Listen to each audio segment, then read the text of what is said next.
दोस्तों, कामदा एकादशी चैत्र मास के शुक्ल पक्ष की एकादशी को कामदा एकादशी कहा जाता है। और इस एकादशी का व्रत धारण करने से समस्त प्रकार की मनोकामनाएं पूरी हो जाती हैं।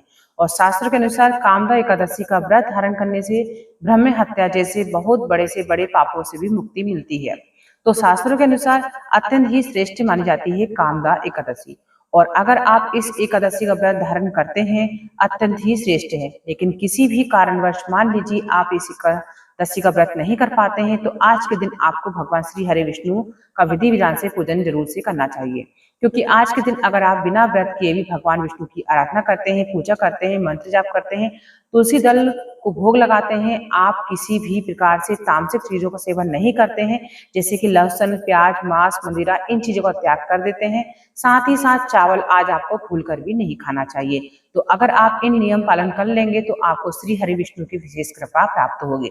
दोस्तों, आज की वीडियो में हम आपसे बात करने वाले हैं कामदा एकादशी व्रत कब है, तिथि कब है, कब प्रारंभ होगी, कब समाप्त होगी, द्वादशी तिथि कब प्रारंभ होगी, कब समाप्त होगी, व्रत हमें कब धारण करना चाहिए, कब पारण करना चाहिए। सारी जानकारी आपको इसी वीडियो के माध्यम से प्राप्त होने वाली है।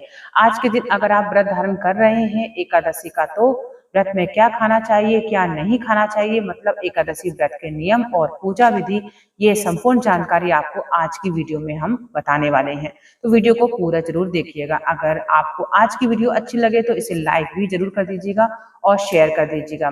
दोस्तों, चैनल पर पहली बार आए हैं, चैनल को सब्सक्राइब जरूर से कर लीजिए। आज की वीडियो अगर आपको अच्छी लगे तो चैनल को सब्सक्राइब जरूर से कर दीजिएगा और बेल आइकन को जरूर से प्रेस कर दीजिएगा। इससे होगा कि इस चैनल पर आपको जो भी नई वीडियो अपलोड होगी उसका नोटिफिकेशन आपको मिल जाएगा।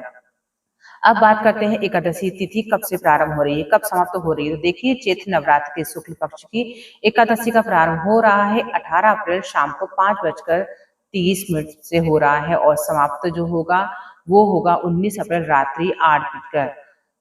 ठीक है, 19 अप्रैल 2024 को व्रत धारण करेंगे कामदा एकादशी का। अब बात करेंगे कि एकादशी व्रत का पारण हमें कब करना है। तो देखिए, एकादशी व्रत का पारण हमें द्वादशी तिथि में किया जाता है और द्वादशी तिथि प्रारंभ हो रही है 19 अप्रैल को रात्रि में 8:50 पर। समाप्त तो होगी 20 अप्रैल को रात्रि में 10:04 पर। आपको 19 अप्रैल को कामदा एकादशी का व्रत धारण करेंगे और 20 अप्रैल को यानी कि 2024 को आप शनिवार के दिन एकादशी व्रत का पारण करेंगे। और एकादशी व्रत के पारण में एक और चीज का ध्यान रखा जाता है, हरिहर की समाप्ति का। और सूर्योदय के बाद ये व्रत खोला जाता है। हरिवासर को देखिए रात में ही समाप्त हो जाएगा। बहुत से भक्त हैं जो नहीं जानते, उनको बता दें कि द्वादशी तिथि प्रारंभ होने के बाद जो 1/4 समय होता है, लगभग 5 या 6 घंटे का, उस समय को ही हरिवासर कहते हैं। और हरिवासर से 20 अप्रैल की रात्रि में ही समाप्त हो जाएगा। 20 अप्रैल को सूर्योदय काल का समय हो रहेगा 6:05। तो एकादशी व्रत के पारण का शुभ मुहूर्त है 20 अप्रैल 2024 शनिवार के दिन सुबह 6:50 से 9 एकादशी के व्रत में पारण के शुभ मुहूर्त का ध्यान जरूर रखना चाहिए। अगर हम शुभ मुहूर्त में अपना व्रत पारण नहीं करते हैं तो इसका हमें संपूर्ण फल प्राप्त नहीं होता है, इसलिए शुभ मुहूर्त का ध्यान रखिएगा। इसी शुभ मुहूर्त में आपको अपना खोल लेना है। ठीक है, देखिए, जो भक्त एकादशी का व्रत करते हैं 10वीं तिथि के दिन उन्हें सात्विक भोजन लेना चाहिए। बिना लहसुन प्याज का शुद्ध और सात्विक भोजन लिया जाता है। भोजन में आप किसी प्रकार से मसूर की दाल का सेवन नहीं करते हैं। टमाटर, शाक, मूली, गाजर, बैगन, ये चीजें भी नहीं खाने चाहिए। जो भक्त एकादशी का व्रत करते हैं 10वीं तिथि के दिन उन्हें चावल का भी सेवन नहीं करना चाहिए। और 10वीं तिथि की शाम को सूर्यास्त होने के बाद अन्न और नमक दोनों का सेवन नहीं किया जाता है और ब्रह्मचर्य का पूर्ण रूप से पालन करना चाहिए। भूमि पर शयन करना चाहिए, ये 10वीं तिथि के नियम होते हैं। अगर आप एकादशी का व्रत करना चाहते हैं तो और जैसे ही एकादशी के दिन भगवान श्री हरि विष्णु की विधि विधान से पूजा की जाती है, तो उसके लिए तुलसी का पत्ता अत्यंत आवश्यक होता है। तो ऐसे में 10वीं तिथि के दिन ही आपको तुलसी का पत्ता तोड़ लेना चाहिए। एकादशी के दिन तुलसी के पत्ते नहीं तोड़ना चाहिए। और एक चीज का ध्यान रखना है, एकादशी के दिन तुलसी में जल नहीं डालना चाहिए, तुलसी में दीप दान करना चाहिए। बात करें एकादशी व्रत की पूजा विधि के बारे में, देखिए, एकादशी के दिन प्रातः काल जल्दी उठकर स्नान इत्यादि से निवृत्त होकर भगवान सूर्यदेव को जल अर्पित करना चाहिए। इसके बाद अपने घर में श्री हरि विष्णु की विधि विधान से पूजा करना चाहिए। भगवान श्री हरि विष्णु के सामने शुद्ध घी का दीपक जलाकर सबसे पहले व्रत का संकल्प ले लीजिएगा। आज आप कामदा एकादशी का व्रत धारण कर रहे हैं और अगर आप किसी भी विशेष मनोकामना से ये व्रत धारण कर रहे हैं तो आपकी मनोकामना भी भगवान श्री हरि विष्णु से कह दीजिएगा। फिर आप व्रत का संकल्प लीजिए। इसके बाद विधि विधान से उनकी पूजा कर लीजिए। जैसे ही अगर आपके पास में विग्रह है भगवान श्री हरि विष्णु का तो उनका अभिषेक कर लीजिएगा, और अगर विग्रह नहीं है तो सिर्फ फोटो से ही आप स्नान भाव करके जल के छींटे दे सकते हैं। भगवान श्री हरि विष्णु को आज के दिन पूजा करते समय जो भोग अर्पित किया जाता है विशेष रूप से पंचामृत भोग अर्पित किया जाता है।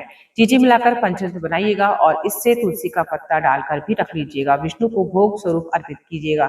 आप चाहे तो फलों का भोग भी लगा सकते हैं, सफेद मिठाई का भोग भी लगा सकते हैं, मखाने की खीर का भोग भी लगा सकते हैं। जो भी आपके पास उपलब्ध हो, श्रद्धा सामर्थ्य के अनुसार भोग अर्पित करना चाहिए और पूजा करते समय मंत्रों का जाप जरूर करते रहना चाहिए। आप चाहे तो भगवान श्री हरि विष्णु के किसी भी मंत्र का स्रोत का पाठ कर सकते हैं, विष्णु सहस्त्र नाम का पाठ भी कर सकते हैं। आज भगवत गीता का जरूर पाठ करना चाहिए। इसके अलावा गजेंद्र मोक्ष का पाठ आप भी कर सकते हैं। ओम नमो भगवते वासुदेवाय, लक्ष्मी नारायण नमः या ओम नारायण नमः, इसी प्रकार से किसी भी मंत्र का जाप करते हैं वे भगवान श्री हरि विष्णु की पूजा करना चाहिए। आप पूजा पूर्ण हो जाती है तब उनकी आरती कर लीजिएगा।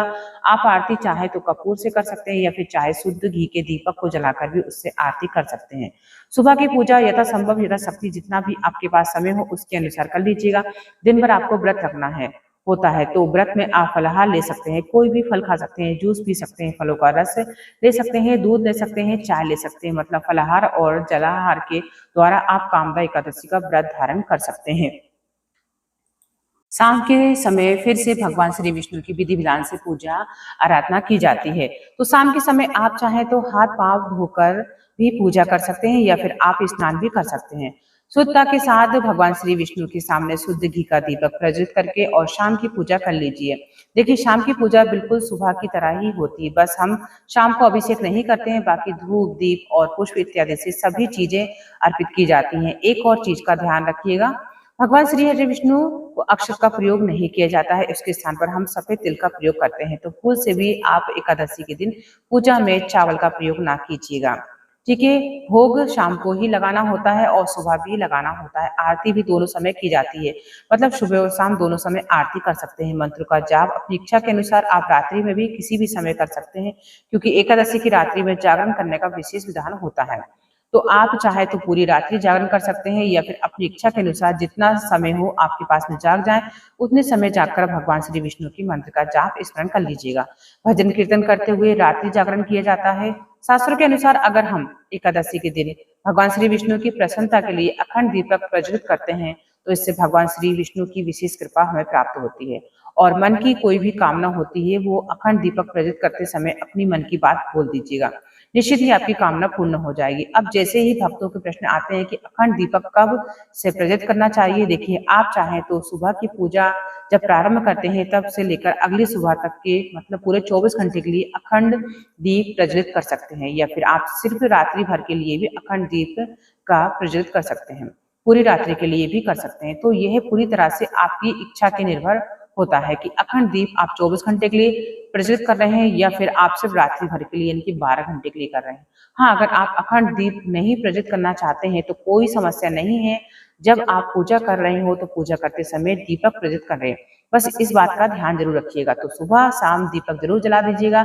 अगर आप अखंड दीपक नहीं प्रज्वलित कर रहे हैं तो इसके बाद भी जैसे ही अगले दिन यानी कि द्वादशी तिथि दिन एकादशी का व्रत का पारण किया जाता है, सुबह जल्दी उठकर स्नान इत्यादि से निवृत्त होकर भगवान सूर्यदेव को जल अर्पित कीजिएगा। अपने घर के मंदिर में भगवान श्री की पूजा कीजिएगा, उसके बाद अपना व्रत खोल सकते हैं। शुभ मुहूर्त में शुभ मुहूर्त का ध्यान रखिएगा, अवश्य रखें। दोस्तों उम्मीद करती हूँ कि आज की वीडियो आपके लिए अवश्य उपयोगी होगी।